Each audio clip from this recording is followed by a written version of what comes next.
Hello, beautiful people. Welcome back to my YouTube channel, Nisha's Diaries. Hello hi అందరికీ. నేను ఇంకొక healthy రెసిపీతో మీ ముందుకు వచ్చేసాను.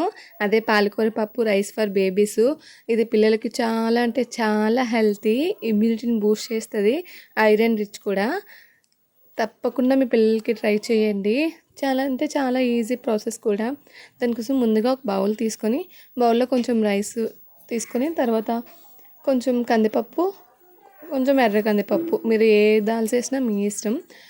అవి వేసేసి కొంచెం వాటర్ వేసుకొని ఒక 2-3 టైమ్స్ బాగా వాష్ చేసేసుకోండి. తర్వాత ఫ్రెష్ వాటర్ వేసుకొని దాన్ని ఒక హాఫ్ అన్ అవర్ అలా సోక్ చేయండి. సోక్ చేస్తే పిల్లలకి త్వరగా డైజెస్ట్ అవుతుంది. అది సోక్ అయ్యేలోగా పక్కకు మనం ఒక సైడ్ ఫ్రెష్ పాలకూర తీసుకొని దాన్ని చిన్న చిన్న పీసెస్లో తీసేసుకొని మిక్సీ జార్లోకి వేసేసుకుందాం. నార్మల్గా కుక్కర్లోనే చేస్తాం కాబట్టి పాలకూర ఉడికిపోతుంది. కాకపోతే ప్రాబ్లం ఏంటంటే ఎంత స్మాష్ చేసినా అది సరిగ్గా స్మాష్ అవ్వట్లేదు. ఇలా మిక్సీ చేసేస్తే ఆ ప్యూరీ రైస్తో ఈజీగా కలిసిపోయి బేబీస్ ఈజీగా డైజెస్ట్ చేసుకుంటారు. నెక్స్ట్ వాళ్ళ బాడీకి ఈజీగా అబ్జర్వ్ అవుతాయి ఆ న్యూట్రిషన్స్ అన్నీ. అందుకే నేనైతే ఇలా మిక్సీ చేసి వేస్తాను. తర్వాత ఒక ప్లేట్లోకి చిన్న ఆనియన్, కొంచెం కర్రీ లీవ్స్, కొంచెం గార్లిక్ పీసెస్, కొంచెం జీలకర్ర అవన్నీ చిన్నగా చాప్ చేసేసుకొని ఒక ప్లేట్లోకి రెడీ చేసేసుకొని పెట్టేసుకోండి. అంతలోగా మన రైస్ కూడా సోక్ అయిపోయి ఉంటాయి. ఇప్పుడు వాటిని కూడా స్ట్రైన్ చేసేసుకుందాం. అవన్నీ పక్కన పెట్టేసుకుందాం. దాకా చాప్ చేసుకున్నవి, పాలకూర ప్యూరీ, సోక్ చేసుకున్న రైస్, పప్పు. నెక్స్ట్ కుక్కర్ తీసుకొని కొంచెం గీ వేసుకోండి.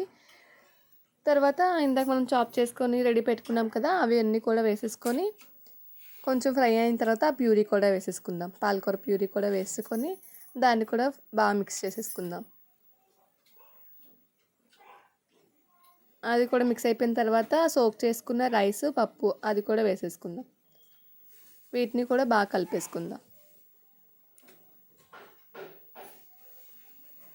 తర్వాత కొంచెం వాటర్ వేసేసుకోండి.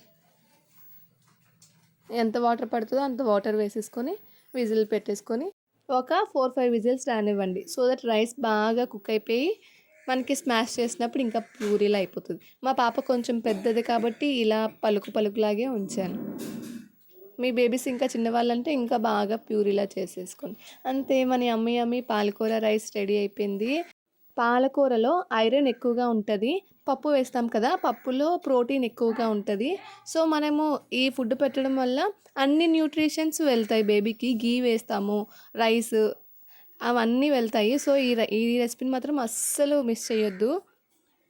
ఈ రెసిపీ కనుక మీకు నచ్చినట్లయితే please do like, share and subscribe our YouTube channel Nisha's Diaries.